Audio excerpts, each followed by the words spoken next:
Good morning everybody.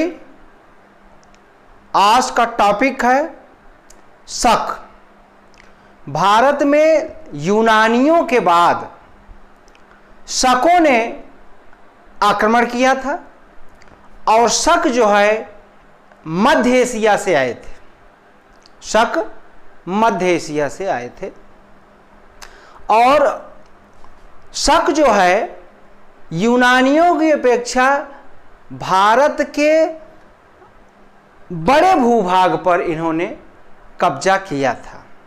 हालांकि जो भी विदेशी जातियां शक, यवन, पहलव ये सब आए तो भारतीय जनमानस में, भारतीय सभ्यता में घुल मिल गए थे।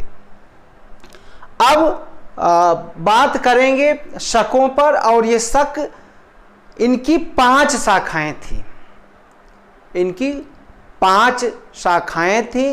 पहली शाखा इनकी जो है वह अफगानिस्तान में बस गई और भारत में इनकी जो शाखा आई तो उसके 2 भाग हो गए। जो इनकी भारत में शाखा आई उसके 2 भाग हो गए। तो प्रथम भाग जिसे कहा जाता है उत्तरी क्षत्रप, प्रथम भाग उत्तरी क्षत्रप। और यह कहाँ बसे? यह बसे तक्षशिला। यह कहाँ बसे? तक्षशिला और मथुरा में। और जो दूसरे शाखा उसको कहा जाता है पश्चिमी क्षत्रप। उसको कहा जाता है पश्चिमी क्षत्रप और ये बसे नासिक एवं उज्जैन में। यह कहाँ बसे? नासिक एवं उज्जैन में। अब देखते हैं कि जो तक्षशिला में बसते हैं तो तक्षशिला का जो शासक था शकों का, उसका नाम था माउस। उसका नाम था माउस और इसका जो टाइम है 20 ईस्वी से 22 ईस्वी, अर्थात 2 साल इसका शासन रहा। और उसके बाद इसके और भी शासक हुए जो तक्षशिला के शक थे। उसमें एजेज और दूसरा है एजलेसेज, एजेलिसेज। यह है एजेलिसेज। और अब मथुरा, जो मथुरा के शक थे तो ऐसा माना जाता है कि ये जो है पहले मालवा में बसे थे और मालवा में इनको गुप्तवंशी राजा चंद्रगुप्त विक्रमादित्य ने इनको पराजित किया था। इनको जो है मालवा में इनको पराजित किया था और 57 ईस्वी में। और वहाँ से जब इनको पराजित किया तब ये भाग करके कहाँ आए? मथुरा में। और जब चंद्रगुप्त द्वितीय ने इनको वहाँ मथुरा में, मालवा में पराजित किया 57 ईस्वी में, तो उसने फिर वहाँ से एक विक्रम संवत चलाया। उसका क्या नाम है? विक्रम संवत, 57 ईस्वी में। और फिर इनका जो शासक था, जो ये मथुरा के शक थे, तो इनके जो शासक, प्रथम शासक था उसका नाम था राजुल और दूसरा शासक था उसका नाम था सोडास। उसका नाम था सोडास। अब नासिक के शक, अब नासिक के शक पहले हम पढ़ लिए कि तक्षशिला के शक, तक्षशिला के शक पढ़े, फिर मथुरा के शक पढ़ लिए। अब जो है पढ़ेंगे नासिक के शक। और नासिक के जो शक हैं इनमें भूमक और नहपान, 2 शासक, भूमक और नहपान। और यहाँ हम देखेंगे नहपान, जो नहपान है इसको पराजित किया था गौतमी पुत्र सातकर्णी ने। उसके पहले थोड़ा सा आप देखें कि जो ये नहपान है इसका टाइम जो है 119 ईस्वी से 124 ईस्वी, 119 ईस्वी से 124 ईस्वी। और इसका जो क्षेत्र था जहाँ इसका शासन चल रहा था तो वह था काठियावाड़, गुजरात में पड़ता है, दक्षिणी गुजरात और पश्चिमी मालवा, पश्चिमी मालवा, कोकण और पूना, कोकण और पूना। और इसने महाराष्ट्र के काफ़ी क्षेत्र को जीत लिया था। और जीता किससे था? तो इसने जीता था सातवाहनों से। सातवाहनों से महाराष्ट्र के बहुत सारे हिस्से को अपने कब्जे में कर लिया था।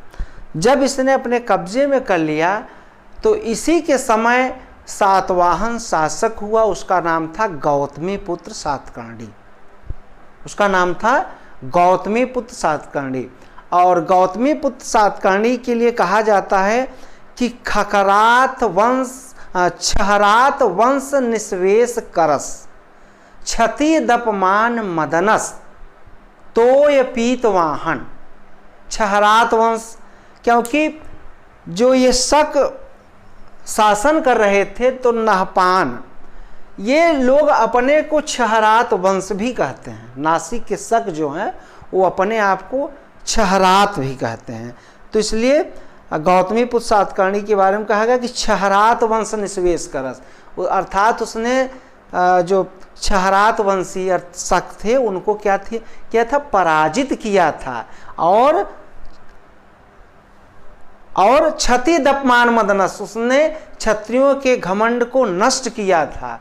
और तोय पीतवाहन, उसके घोड़ों ने 3 समुद्रों का पानी पिया था।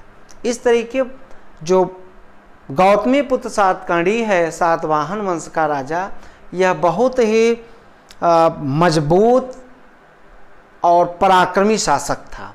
और जोगल थंभी एक स्थान है, तो जोगल थंभी से नहपान के बहुत सारे सिक्के मिले हैं और उन सिक्कों को पुनः टंकित करवाया गौतमी पुत्र सातकर्णी ने। पुनः जो है टंकित करवा करके अपने नाम से जो है उसने छपवाया था। अब फिर जो है एक नहपान है, नहपान का दामाद था, यही जो नहपान है इसका दामाद था उषवदात या उषावदत्त। और उषावदत्त कौन था? यह सातवाहन वंश का राजा था, सातवाहन वंश का राजा था। चूँकि बहुत सारे ऐसे आपको शासक मिलेंगे जिन्होंने जो है विदेशी, वो भारतीय जनमानस में घुलते हैं और आपस में भारतीय नरेशों के साथ शादियाँ कर लेते हैं। तो यह नहपान का दामाद था कौन? उषावदत्त। और उषावदत्त कौन था? यह सातवाहन वंश का राजा था। अब देखेंगे उज्जैन या मालवा के शक। उज्जैन या मालवा के शक, इसमें रुद्रदामन बड़ा प्रतापी शासक, मशहूर शासक, और उसमें रुद्रदामन, और रुद्रदामन के बाद इसके पहले जो है स्वतंत्र जो ये मालवा के या उज्जैन यहाँ के जो शक हैं, तो इनका जो स्वतंत्र राजा बनता उसका नाम था चेस्टन, उसका नाम था चेस्टन। और ये रुद्रदामन जो था ये प्रसिद्ध था। इसका जो टाइम है रुद्रदामन का वह है 130 ईस्वी से 150 ईस्वी, 130 ईस्वी से 150 ईस्वी। और रुद्रदामन का 150 ईस्वी में इसने जूनागढ़ अभिलेख उत्कीर्ण कराया था।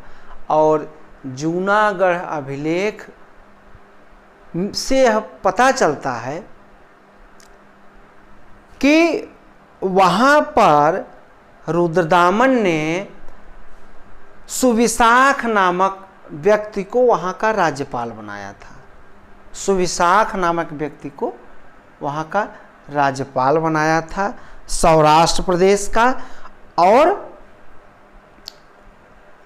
ये जो सुविशाख है, इसने सुदर्शन झील के बांध का पुनर्निर्माण कराया था। सुविशाख ने सुदर्शन झील के बांध का पुनर्निर्माण कराया था। और उस समय शासन किसका चल रहा था? रुद्रदामन का। तो रुद्रदामन व्याकरण, राजनीति, संगीत एवं तर्कशास्त्र का पंडित था। व्याकरण, राजनीति, तर्कशास्त्र एवं संगीत का जो है वो क्या था? पंडित था। और इसी में जो है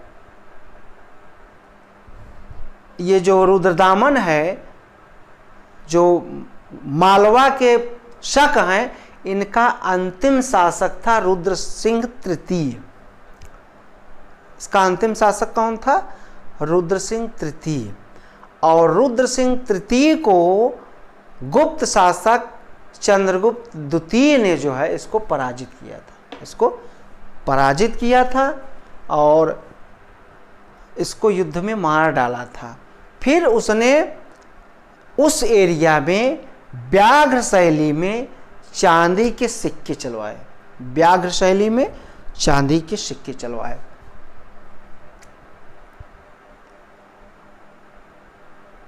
तो ये आज आपका शक जो विदेशी जाति थी उसके बारे में मैंने आप लोगों को बताया। इसका आप लोग स्क्रीनशॉट ले लें।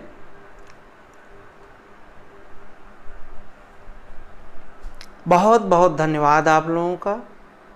वीडियो को लाइक, सब्सक्राइब एवं शेयर करें, जिससे मेरा मनोबल और ऊंचा हो और आप लोगों को और ध्यान से, मन से पढ़ाऊं।